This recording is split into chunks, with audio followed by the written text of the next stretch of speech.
Perkenalkan, nama saya Mega Fridiana, NIM 1901021 dari kelompok 8 akan membahas mengenai pengertian pembelajaran kompetensi dan juga prinsip pembelajaran kompetensi. Nah, selanjutnya, sebelum kita membahas mengenai pengertian pembelajaran kompetensi, kita harus tahu dulu nih, apa itu pembelajaran dan apa itu kompetensi.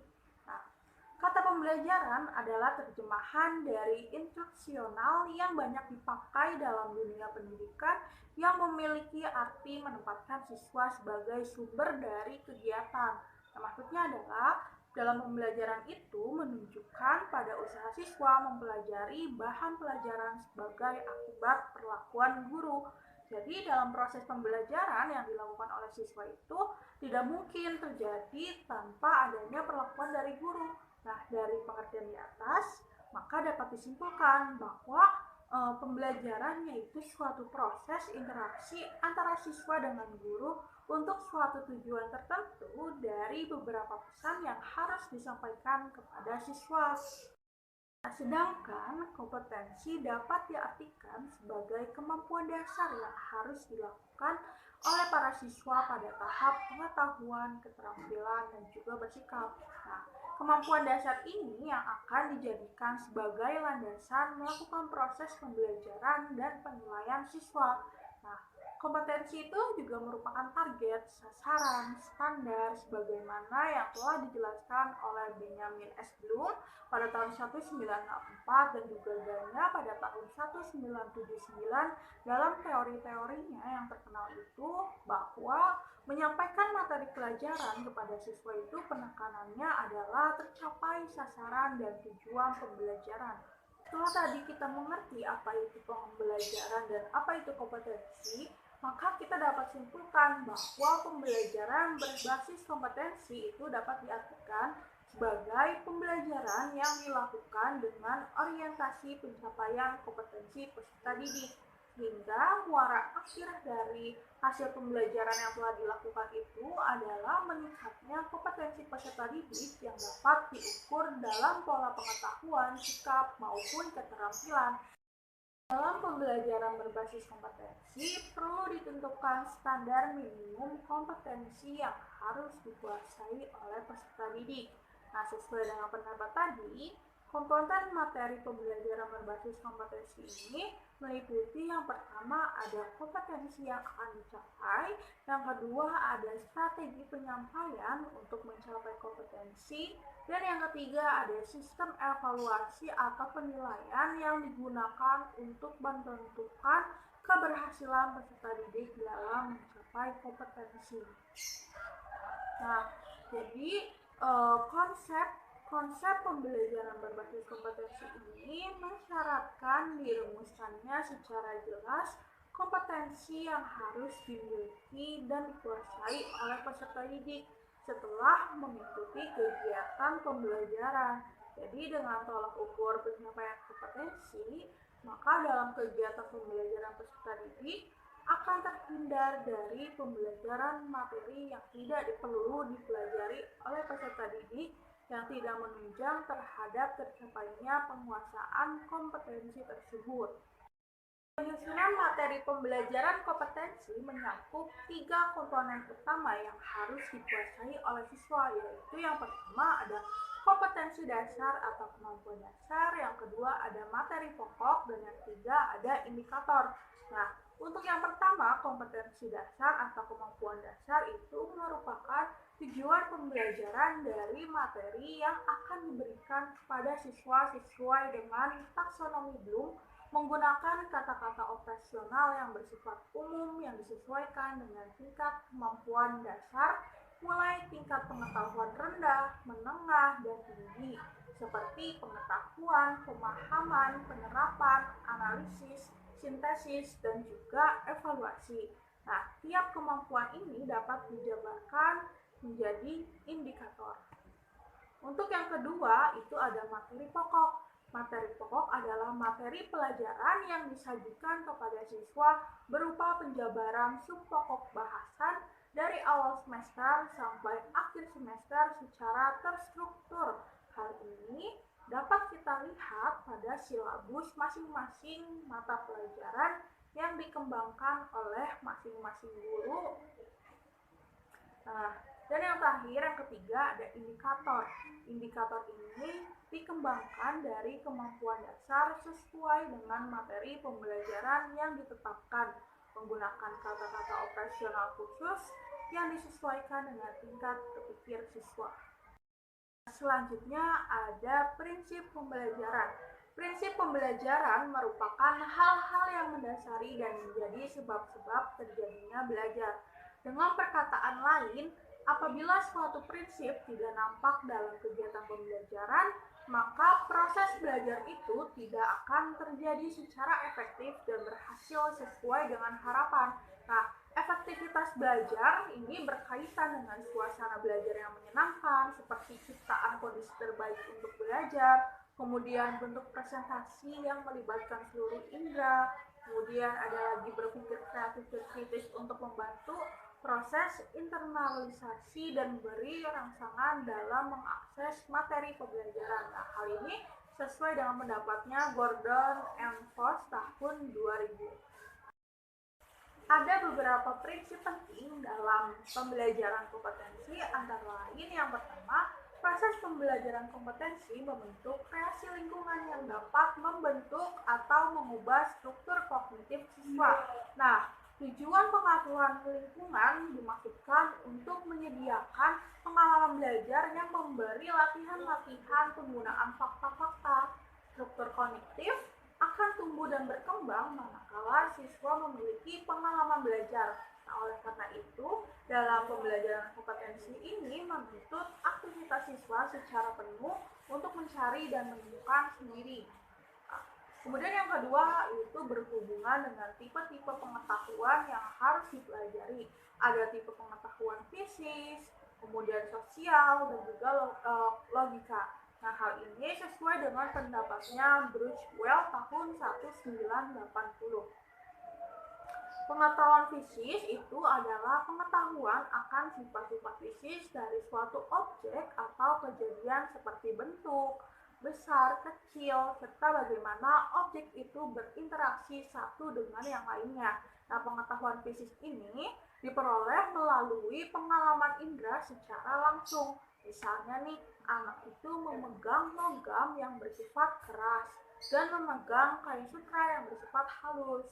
Nah, kemudian untuk pengetahuan sosial ini berhubungan dengan perilaku individu dalam suatu sistem sosial atau hubungan antara manusia yang dapat mempengaruhi interaksi sosial. Contohnya seperti pengetahuan tentang aturan, hukuman, moral, nilai, bahasa, dan lain sebagainya. Nah, kemudian selanjutnya ada pengetahuan logika. Sedangkan kalau pengetahuan logika itu berhubungan dengan berpikir matematis, yaitu pengetahuan yang dibentuk berdasarkan pengalaman dengan suatu objek dan kejadian tertentu.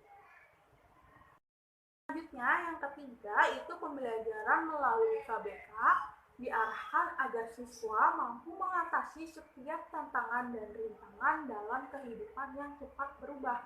Jadi melalui sejumlah kompetensi yang harus dimiliki, yang meliputi kompetensi akademik, kompetensi okupasional, kompetensi kultural, dan kompetensi temporal. Itu sebabnya makna pembelajaran KBK bukan hanya mendorong anak mampu menguasai sejumlah materi pembelajaran, akan tetapi bagaimana agar anak itu memiliki sejumlah kompetensi untuk mampu menghadapi rintangan yang muncul sesuai dengan perubahan pola kehidupan masyarakat. Nah, hal ini menurut Sanjaya tahun 2005. Adapun beberapa prinsip pembelajaran yang dikembangkan dalam kurikulum berbasis kompetensi dalam rangka menunjang hasil belajar yang efektif dan efisien, menurut Puskur Balitbang Depdiknas tahun 2002, rambu-rambunya sebagai berikut. Yang pertama ada kesempatan untuk belajar. Nah, kegiatan pembelajaran ini perlu menjamin pengalaman siswa untuk secara langsung mengamati dan mengalami proses produk, keterampilan, dan nilai yang diharapkan. Yang kedua ada pengetahuan awal siswa. Nah, kegiatan pembelajaran ini perlu mengaitkan pengalaman belajar yang dikaitkan dengan pengetahuan awal siswa, serta disesuaikan dengan keterampilan dan nilai yang dimiliki siswa, sambil memperluas dan menunjukkan keterbukaan cara pandang dan cara tindak sehari-hari. Kemudian yang ketiga ada refleksi. Nah, dalam kegiatan mengajar ini perlu menyediakan pengalaman belajar yang bermakna yang mampu mendorong tindakan dan renungan atau refleksi pada setiap siswanya. Yang keempat ada memotivasi. Itu kegiatan pembelajaran ini harus mampu menyediakan pengalaman belajar yang memberi motivasi dan kejelasan tujuan. Kemudian yang kelima ada keragaman individu. Nah, kegiatan pembelajaran ini perlu menyediakan pengalaman pembelajaran yang mampu membedakan kemampuan individu yang satu dengan yang lain, sehingga variasi metode mengajar mutlak diperlukan. Yang keenam ada kemandirian dan kerjasama. Yang ketujuh ada suasana yang mendukung. Yang kedelapan ada belajar untuk kebersamaan. Yang kesembilan ada siswa sebagai pembangun gagasan. Yang kesepuluh ada rasa ingin tahu. Yang kesebelas ada menyenangkan. Yang ke-12 ada interaksi dan komunikasi, dan yang terakhir 13 ada belajar cara belajar. Nah, mungkin itu saja yang dapat saya sampaikan. Selanjutnya akan dilanjutkan oleh teman saya. Bismillahirrahmanirrahim. Assalamualaikum warahmatullahi wabarakatuh. Halo semuanya. Perkenalkan, nama saya Vivien Arutami, NIM 190811. Nah, di sini saya akan menjelaskan sedikit tentang karakteristik pembelajaran kompetensi. Karakteristik pembelajaran pada setiap satuan pendidikan terkait erat pada standar kompetensi lulusan dan standar isi. Standar kompetensi lulusan memberikan kerangka konseptual tentang sasaran pembelajaran yang harus dicapai.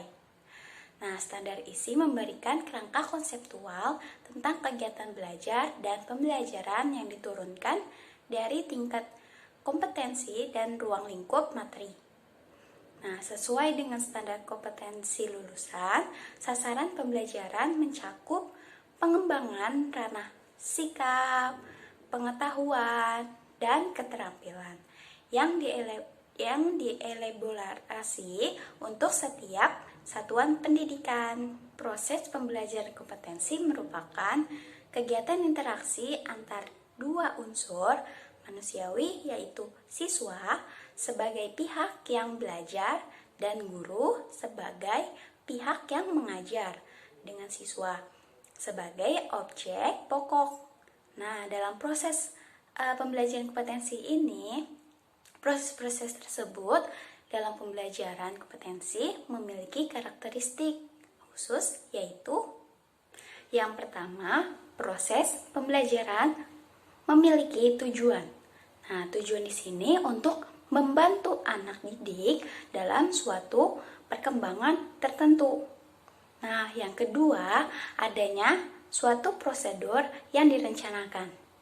Nah, yang direncanakan di sini untuk dirancang sedemikian rupa untuk mencapai tujuan yang telah disiapkan atau ditetapkan.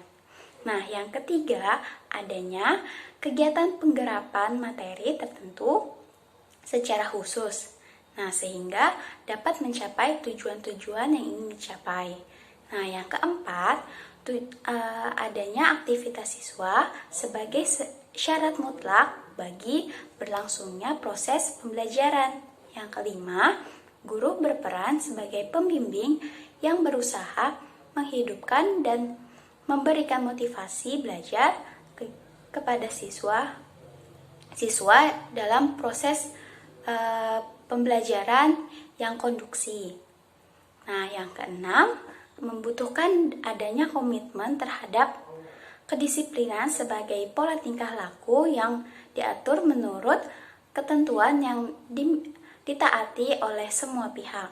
Yang terakhir, adanya batasan waktu.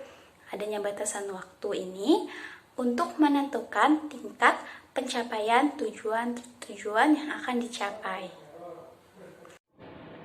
Assalamualaikum warahmatullahi wabarakatuh. Sebelumnya izin memperkenalkan diri. Nama saya Anti Damayanti Kosasi, NIM 1907825. Selanjutnya di sini saya akan sedikit menjelaskan tentang pengelolaan pembelajaran kompetensi. Yang pertama ada aspek-aspek pengelolaan pembelajaran. Ada beberapa hal yang perlu guru perhatikan dalam merancang dan melaksanakan kegiatan pembelajaran. Yang pertama, pengelolaan ruang belajar, di mana sebelum melakukan pembelajaran, guru harus mengelola ruang kelas terlebih dahulu. Misalnya, kelas itu harus rapi, harus bersih, agar nyaman saat dipakai untuk kegiatan pembelajaran. Lalu ada pengelolaan siswa. Siswa dalam satu kelas biasanya memiliki kemampuan yang beragam, terutama dalam menerima pengalaman belajar, termasuk materi yang dikuasainya. Jadi kenapa guru hendaknya itu memahami tentang karakteristik siswa dalam kemampuan belajar agar tujuan pembelajarannya itu tercapai.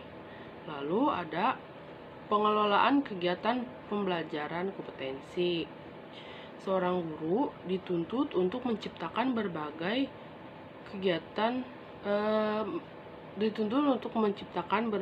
kegiatan pembelajaran agar siswa secara optimal dapat mengembangkan kemampuan dirinya dengan berbagai pengalaman belajar. Lalu ada sarana dan sumber belajar. Sarana merupakan fasilitas yang mempengaruhi terhadap keberhasilan siswa untuk mencapai tujuan pembelajaran.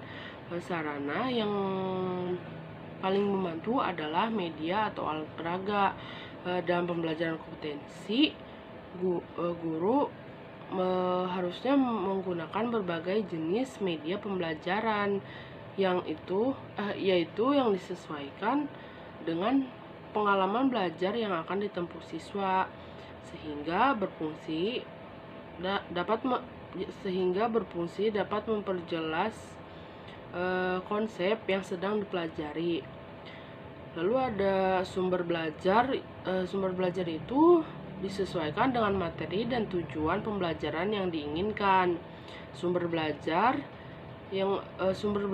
yang dapat dipilih seperti dari buku, poster, brosur, surat kabar, lembar informasi, dan bisa juga di lingkungan sekitar. Nah, sumber belajar dari lingkungan sekitar dapat dibedakan menjadi 3. Yang pertama, lingkungan sosial, yang kedua lingkungan alam, dan yang ketiga lingkungan budaya. Dan yang ketiga ada pendekatan pembelajaran. Proses pembelajaran berbasis kompetensi merupakan program pembelajaran yang dirancang untuk menggali potensi dan pengalaman siswa agar mampu memenuhi pencapaian kompetensi yang telah ditetapkan. Materi yang dipilih harus dapat memberikan kecakapan siswa untuk memecahkan permasalahan dalam kehidupan sehari-hari dengan menggunakan pengetahuan, sikap, dan juga keterampilan. Ada beberapa model yang dapat digunakan siswa untuk ada beberapa model yang dapat digunakan dalam pendekatan pembelajaran. Yang pertama, pendekatan tematik. Nah, pendekatan tematik ini biasanya digunakan untuk siswa kelas rendah. Lalu ada pembelajaran bermakna, itu biasanya digunakan di kelas tinggi. Sekian yang bisa saya jelaskan mengenai pengelolaan pembelajaran kompetensi. Mohon maaf atas kekurangannya. Wassalamualaikum warahmatullahi wabarakatuh.